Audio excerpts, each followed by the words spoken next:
Venkat center for aesthetic ಹೆಲ್ತ್ನಲ್ಲಿ ಆಧುನಿಕ ದೇಹ ಪರಿವರ್ತನಾ ಮತ್ತು ಸೌಂದರ್ಯವರ್ಧಕ ಕೇಂದ್ರ ಪ್ರಾರಂಭ. ಬೆಂಗಳೂರು ಮಾರ್ಚ್ 23ರಂದು ಸ್ಥೂಲಕಾಯ ಸಮಸ್ಯೆ ಪರಿಹಾರಕ್ಕೆ, ತೂಕ ಇಳಿಕೆ, ಸಂಪೂರ್ಣ ದೇಹ ಪರಿವರ್ತನೆ ಜೊತೆಗೆ ಸೌಂದರ್ಯವರ್ಧನ ಮತ್ತು ಜೀರ್ಣಾಂಗದ ಆರೋಗ್ಯ ಸುಧಾರಣೆಯನ್ನು ಗುರಿಯಾಗಿಟ್ಟುಕೊಂಡು ವೆಂಕಟ್ ಸೆಂಟರ್ ಫಾರ್ ಎಸ್ಥೆಟಿಕ್ ಹೆಲ್ತ್ನಲ್ಲಿ ಆಧುನಿಕ ದೇಹ ಪರಿವರ್ತನಾ ಕೇಂದ್ರವನ್ನು ಪ್ರಾರಂಭಿಸಲಾಗಿದೆ. ಫೋರ್ಟಿಸ್ ಆಸ್ಪತ್ರೆಗಳ ಸಿಐಒ ಡಾಕ್ಟರ್ ವಿವೇಕ್ ಜವಳಿ ಬನಶಂಕರಿಯ ನೂತನ ಕೇಂದ್ರಕ್ಕೆ ಚಾಲನೆ ನೀಡಿದರು. ಹಿರಿಯ ಚಲನಚಿತ್ರ ನಟ ಶ್ರೀನಾಥ್ ಮತ್ತಿತರರು ತಜ್ಞ ವೈದ್ಯರು ಉಪಸ್ಥಿತರಿದ್ದರು. ವೆಂಕಟ್ ಸೆಂಟರ್ ಫಾರ್ ಎಸ್ಥೆಟಿಕ್ ಹೆಲ್ತ್ನ ಮೊದಲ ವಾರ್ಷಿಕೋತ್ಸವದ ಹಿನ್ನೆಲೆಯಲ್ಲಿ ನೂತನ ಕೇಂದ್ರವನ್ನು ಆರಂಭಿಸಲಾಗಿದೆ. ಇಲ್ಲಿ ಅತಿಯಾದ ತೂಕದ ಸಮಸ್ಯೆಗೆ ಸಮಗ್ರ ಚಿಕಿತ್ಸೆ ಒದಗಿಸಲಿದೆ. ಸುರಕ್ಷಿತ, ಶಾಶ್ವತ ಮತ್ತು ವೈಜ್ಞಾನಿಕ ಆಧಾರಿತ ತೂಕ ಇಳಿಕೆಗೆ ಹಾಗೂ ತೂಕದಿಂದಾಗುವ ಸೌಂದರ್ಯ, ಚರ್ಮ ಹಾಗೂ ನಿದ್ರೆ, ಗೊರಕೆ ಸಮಸ್ಯೆಗಳಿಗೆ ಸಮಗ್ರ ಚಿಕಿತ್ಸೆಯನ್ನು ಒದಗಿಸಲಿದೆ. ಇವತ್ತು ವೆಂಕಟ್ ಸೆಂಟರ್ ಫಾರ್ ಎಸ್ಥೆಟಿಕ್ ಹೆಲ್ತ್ನಲ್ಲಿ ಬಾಡಿ ಟ್ರಾನ್ಸ್ಫಾರ್ಮೇಷನ್ ಸೆಂಟರ್ ಅಂತ ಸ್ಟಾರ್ಟ್ ಮಾಡ್ತೀವಿ. ಬಾಡಿ ಟ್ರಾನ್ಸ್ಫಾರ್ಮೇಷನ್ ಅಂದರೆ ದೇಹದ ರೂಪ, ಆಕಾರ, ಸೌಂದರ್ಯ ಇದನ್ನೆಲ್ಲ ಉತ್ತಮಗೊಳಿಸಬೇಕು. ಅದರಲ್ಲಿ 3-4 ವಿಭಾಗಗಳಿದೆ. ಒಂದು ಔಷಧಿಗಳು. ಈಚೆಗೆ ಹೊಸದಾಗಿ ನೀವೆಲ್ಲ ಕೇಳಿರ್ಬೋದು, ಒಜೆಂಪಿಕ್, ಮಂಜಾರೋ ಅಂತ ಔಷಧಿಗಳು ಬಂದಿವೆ. ಅದನ್ನು ತಗೊಂಡಾಗ ವೆಯ್ಟ್ ರಿಡಕ್ಷನ್ ಆಗಿದೆ. ಒಬೆಸಿಟಿನಲ್ಲಿ ಒಂದು ಭಾಗದಲ್ಲಿ ತೂಕ ಕಡಿಮೆ ಮಾಡಿಕ್ಕೆ, ಆಕಾರ ಚೇಂಜ್ ಮಾಡೋದಕ್ಕೆ ಲೈಪೋಸೆಕ್ಷನ್ ಅಂತ ಸರ್ಜರಿ. ಇನ್ನು ತೂಕ ದಪ್ಪ ಆದಾಗ ಸ್ಕಿನ್ನು ಸಡಿಲ ಆಗ್ಬೋದು, ಜೋತು ಬಿಡ್ಬೋದು, ಸ್ಟ್ರೆಚ್ ಮಾರ್ಕ್ಸ್ ಬರ್ಬೋದು, ಕಪ್ಪು ಬಣ್ಣ ಬರ್ಬೋದು.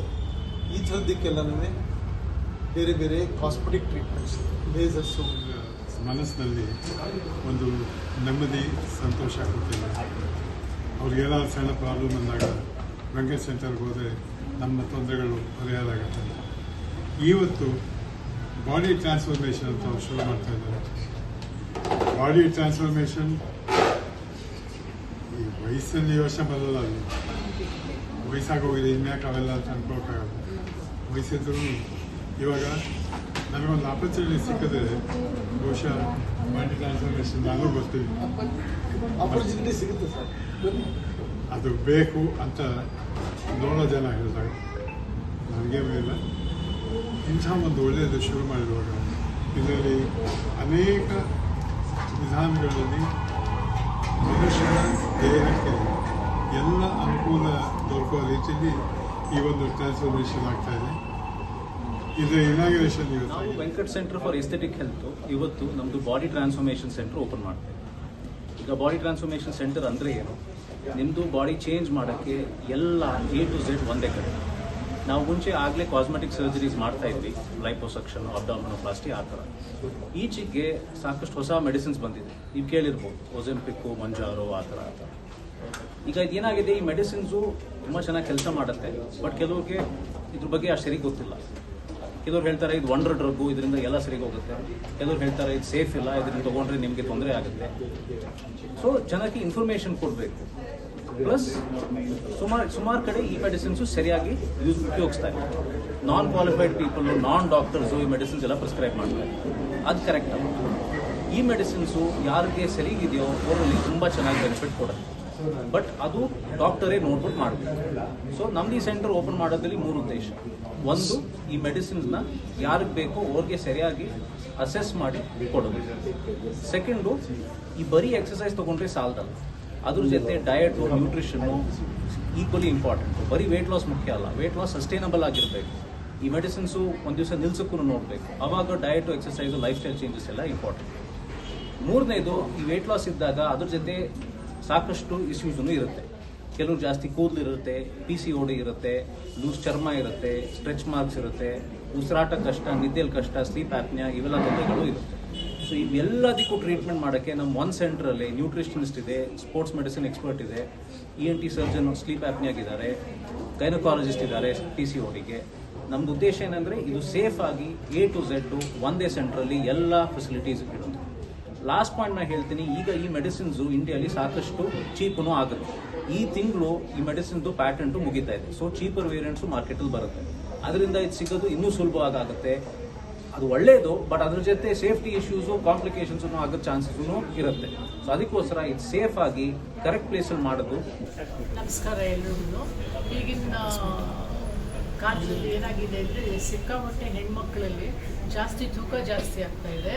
ಪಾಲಿಸಿಸ್ಟಿಕ್ ಓವೇರಿಯನ್ ಸಿಂಡ್ರೋಮ್ ಅಂತ PCOD ಅಂತ ಅದು ಸುಮಾರು ಒಂದು ಕಾಲದಷ್ಟು ಭಾಗದ ಜನರಲ್ಲಿ ಬರ್ತಾ ಇದೆ. ಹಾಗಾಗ್ಬಿಟ್ಟು ಹೆಣ್ಮಕ್ಳಿಗೆ ಸರಿಯಾಗಿ ಪೀರಿಯಡ್ಸ್ ಆಗೋದಿಲ್ಲ, ಆಮೇಲೆ ಮಕ್ಕಳಾಗೋದಕ್ಕೂ ಇನ್ಫರ್ಟಿಲಿಟಿ, ಬಂಜೆತನ ಅಂತೆಲ್ಲ ತುಂಬ ಜಾಸ್ತಿ ಆಗ್ತಾ ಇದೆ. ಎಲ್ಲ ವೇಟ್ ರಿಲೇಟೆಡ್ ಇಂದ. ವೇಟ್ ಇರೋದ್ರಿಂದ ಅವ್ರಿಗೆ ತೂಕ ಕಮ್ಮಿ ಮಾಡಿಕೊಳ್ಳದೆ ಮೆಡಿಸಿನ್ಸ್ ಕೊಡೋಕ್ಕಾಗಲ್ಲ, ಮೆಡಿಸಿನ್ಸ್ ತೊಗೊಳ್ಳದೆ ಟ್ರೀಟ್ಮೆಂಟ್ ಶುರು ಆಗೋದಿಲ್ಲ. ಹಾಗಾಗ್ಬಿಟ್ಟು ಏನಾಗ್ತಾ ಇದೆ ಅಂದರೆ ಎಲ್ಲರೂ ಒಂಥರ ಡಾಕ್ಟ್ರ್ ಹತ್ರನೂ ಬರೋಕ್ಕೆ ಶುರು ಮಾಡಿದ್ದಾರೆ. ಅದಲ್ಲದೇ ಈಗ ಕೆಲವರು ಬ್ಯೂಟಿಷಿಯನ್ ಹತ್ರ ಬ್ಯೂಟಿ ಟ್ರೀಟ್ಮೆಂಟ್ಗೆ ಇದು ಮಕ್ಕಳೆಲ್ಲ ಜಾಸ್ತಿ ಕೂದಲು ಬಂದಾಗ ಬ್ಯೂಟಿಷಿಯನ್ಸ್ ಹತ್ರ ಹೋಗ್ತಾರೆ. ಈಗೇನಾಗಿದೆ ಅಂದರೆ ಇವ್ರುಗಳಿಗೆ ಟ್ರೀಟ್ಮೆಂಟ್ ಶುರು ಮಾಡಿಬಿಡ್ತಿದ್ದಾರೆ. ಈ ಒಜರ್ಪಿಕ್ಕು, ಮಂಜಾರು, ಹೊಸ ಇದು which is very very risky to the patients. ಅದನ್ನು ತಡೆಗಟ್ಟೋದಕ್ಕೋಸ್ಕರ ನಾವು ಇದನ್ನು ಒಂದು ಭಾಗವಾಗಿ ಶುರು ಮಾಡಬೇಕು ಅಂತ ಯೋಚಿಸ್ತಾ ಇದ್ದೀವಿ. ಯಾಕೆಂದರೆ ಸೈಡ್ ಎಫೆಕ್ಟ್ಸು ಕಮ್ಮಿ ಇರಬೇಕು. ಸೊ ಹಾಗಾಗ್ಬಿಟ್ಟು ಜನಗಳಿಗೆ ಪ್ರಾಪರ್ ಮೂಲಕ ಟ್ರೀಟ್ಮೆಂಟ್ ತೊಗೊಳ್ಳೋದ್ರಿಂದ ಅವ್ರ PCOD, ಬಂಜೆತನ ಎಲ್ಲ ಕಮ್ಮಿ ಆಗುತ್ತೆ. ಪ್ಲಸ್ ಅದರಿಂದ ಮಕ್ಕದಲ್ಲಿ ಕೂದಲು ಬರೋದು ಎಲ್ಲ ಕಮ್ಮಿ ಆಗಬೇಕು ಅಂತ. ಈಗ ಹೇಗಾಗಿದೆ ಅಂದರೆ ಮದುವೆಗೆ ಏನಾದ್ರು ಫಿಕ್ಸ್ ಆಗಿದೆ ಅಂದ್ಕೊಳ್ಳಿ, ಬ್ಯೂಟಿಷಿಯನ್ ಹತ್ರ ಹೋಗ್ಬಿಟ್ಟು 1-2 ಡೋಸ್ ತೊಗೋತಾರೆ ತಕ್ಷಣ ಕಮ್ಮಿ ಆಗೋದಕ್ಕೆ. ಮದುವೆ ಆದಮೇಲೆ ನಿಲ್ಲಿಸ್ಬಿಡ್ತಾರೆ. ಅವ್ರಿಗೆ ಅದ್ರ ಬಗ್ಗೆ ಏನಕ್ಕೆ ತೊಗೊಂಡ್ವಿ, ಅದ್ರ ಸೈಡ್ ಎಫೆಕ್ಟ್ ಏನು ಒಂದು ಗೊತ್ತಿರೋದಿಲ್ಲ. ಇದು ಕಮ್ಮಿ ಆಗಬೇಕು. Government should regulate this and make it A policy. ಡಾಕ್ಟ್ರುಗಳು ಮಾತ್ರ ಟ್ರೀಟ್ಮೆಂಟ್ ಕೊಡಬೇಕು, ಬೇರೆ ಎಲ್ಲೂ ಹೋಗಬಾರ್ದು ಅಂತ. ಸೊ ಆ ಕಾರಣದಿಂದ ದಯವಿಟ್ಟು ಯಾರೇ ಆಗಲಿ, PCOD ಆಗಲಿ, ಇನ್ಫರ್ಟಿಲಿಟಿ ಆಗಲಿ, ಏನೇ ಆಗಲಿ ಡಾಕ್ಟ್ರುಗಳನ್ನ ಹತ್ರ ಕನ್ಸಲ್ಟ್ ಮಾಡಿ ಪ್ರಾಪರ್ ಚಾನಲ್ ಮೂಲಕ ಟ್ರೀಟ್ಮೆಂಟು. ವೇಟ್ ಜಾಸ್ತಿ ಇದ್ದರೆ ಗೊರ್ಕೆ ಮಾತ್ರ ಅಲ್ಲ, ಗೊರ್ಕೆ ಜೊತೆಗೆ ಒಬ್ಸ್ಟ್ರಕ್ಟಿವ್ ಸ್ಲೀಪ್ ಆಪ್ನಿಯಾ ಸಿಂಡ್ರೋಮ್ ಅಂತ ಇರುತ್ತೆ. ಒಬ್ಸ್ಟ್ರಕ್ಟಿವ್ ಸ್ಲೀಪ್ ಆಪ್ನಿಯಾ ಸಿಂಡ್ರೋಮಲ್ಲಿ ಅವರ BMI 30ಕ್ಕಿಂತ ಜಾಸ್ತಿ ಇರುತ್ತೆ. ಅವರು ಕೆಲವು ಸೆಕೆಂಡಿಗೆ ಉಸಿರಾಡಲ್ಲ. ಅದು ಎಷ್ಟು ಸಿವಿಯರ್ ಇದೆ ಅಂದರೆ ಎಷ್ಟು ಸೆಕೆಂಡ್ 1 ಅವರಲ್ಲಿ ಉಸಿರಾಡಲ್ಲ ಅದರಲ್ಲಿ ಗೊತ್ತಾಗುತ್ತೆ.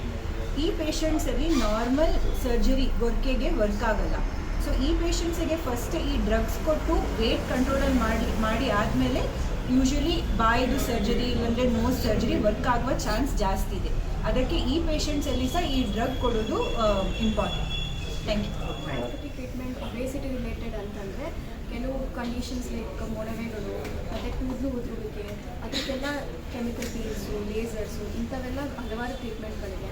ಮತ್ತು ಕ್ರೀಮ್ಸು, ರೋಟೀನ್ಸು ಇದನ್ನೆಲ್ಲ ಸೆಟ್ ಮಾಡಿ ಕೊಡ್ತೀವಿ. ಅದರಿಂದ ಒಬೇಸಿಟಿ ರಿಲೇಟೆಡ್ ಸ್ಕಿನ್ ಮತ್ತು ಹೇರ್ ಅಲ್ಲದೇ ಸ್ಟ್ರೆಚ್ ಮಾರ್ಕ್ಸ್ ಇರ್ತವೆ. ಮತ್ತು ಹಿರ್ಸಟಿಸಮ್ ಅಂದರೆ ಕೂದಲು ಗದ್ದದಲ್ಲಿ ಕೂದಲು ಬೆಳೆಯೋದಾಗಲಿ ಅಥವಾ ನೆಕ್ಕಲ್ಲಿ ಪಿಗ್ಮೆಂಟೇಷನ್, ಇಂಥವಕ್ಕೆಲ್ಲ ಹಲವಾರು ಟ್ರೀಟ್ಮೆಂಟ್ ಇದೆ. ನಾವು ನಿಮ್ಮನ್ನು ಪರೀಕ್ಷೆ ಮಾಡಿ ಯಾವುದು ಕರೆಕ್ಟ್ ಟ್ರೀಟ್ಮೆಂಟು ಅದನ್ನು ಸೊ ಇದು ಆಸ್ಥೆಟಿಕ್ಸ್ ಪಾರ್ಟು ಬೇಸಿಕ್ಲಿ. ಏನೇನು ಮಾಡಬೇಕು, ಯಾಕಂದರೆ ತುಂಬ ಲೈಫ್ ಸ್ಟೈಲ್ ಚೇಂಜಸ್ ಮುಖ್ಯ. ಬರೀ ಮೆಡಿಸಿನ್ ತೊಗೊಂಡು ಅದು ಒನ್ ಸ್ಟಾಪ್ ಸೊಲ್ಯೂಷನ್ ಅಲ್ಲ. ಅದ್ರ ಜೊತೆ life style changes, diet, exercise, ಕೆಲವು ಜನಕ್ಕೆ ಸೈಕಾಲಜಿ ಕೌನ್ಸಿಲಿಂಗು ಬೇಕಾಗುತ್ತೆ. ಇದೆಲ್ಲ ಜೊತೆಗೆ ಮಾಡಿದ್ರೆ ಈ ಮೆಡಿಸಿನ್ದು ಕೆಲಸ ಇನ್ನೂ ಸ್ವಲ್ಪ ಚೆನ್ನಾಗಾಗುತ್ತೆ. ಸೊ ಅದು ಹಾಗಾಗಿ ನಾನಿಲ್ಲಿ ಕನ್ಸಲ್ಟೆಂಟ್ ಆಗಿ ಬಂದು ಅದನ್ನೆಲ್ಲ ಕರೆಕ್ಟಾಗಿ ನಡೀತಾ ಇದೆಯೋ ಇಲ್ವೋ, ಪ್ಲಸ್ ಪೇಷಂಟ್ಸ್ ಎಲ್ಲ ಕ್ರೈಟೀರಿಯಾನ ಮೀಟ್ ಮಾಡ್ತಾರೋ ಇಲ್ವೋ ಶುರು ಮಾಡೋಕ್ಕೆ ಮುಂಚೆ. ಯಾಕಂದರೆ ಇದು ಶುರು ಮಾಡಿದ್ಮೇಲೆ ಒಂದೇ ಸಣ ನಿಲ್ಸೋಕ್ಕೂ ಆಗಲ್ಲ ಮೆಡಿಸಿನ್ಸ್ನ. ನಿಧಾನವಾಗಿ ನೋಡಿಕೊಂಡು ಯಾರು ಎಷ್ಟು ಬೇಕು ಏನು ಅಂತ ನೋಡಿಕೊಂಡು ನಾವು ಡಿಸೈಡ್ ಮಾಡ್ತೀವಿ. ಸರ್, ಹಾಗೆ ತಮ್ಮ ಹತ್ರ ಬಂದವರಿಗೆ ಫಿಸಿಕಲಿ ಫಿಟ್ ಇದ್ದು ಅವರು ಮಾತ್ರೆ ಅವಶ್ಯಕತೆಯೇ ಇಲ್ಲ, ಬರೀ ಎಕ್ಸಸೈಸ್ ಮೂಲಕ ಅವರು ವೆಯ್ಟ್ ಕಡಿಮೆ ಮಾಡ್ಕೊಬೋದು ಅನ್ನೋರ್ಗೂ ಅಡ್ವೈಸ್ ಮಾಡ್ತೀರಾ ಹೇಗೆ? ಇಲ್ಲ ಮೆಡಿಸಿನ್ ಬೇಕೇ ಬೇಕಾ? ಇಲ್ಲ ಸರ್, ಅವ್ರಿಗೆ ಅಕಸ್ಮಾತ್ ಅವ್ರಿಗೆ ಕೆಪಾಸಿಟಿ ಇದ್ದರೆ ಟು ಮೆಡಿಸಿನ್ ಇಲ್ಲದೇ ಸರಿಯಾಗಿ ಹೋಗೋ ಕೆಪಾಸಿಟಿ ಇದೆ, ಬೇಕಾಗಿಲ್ಲ.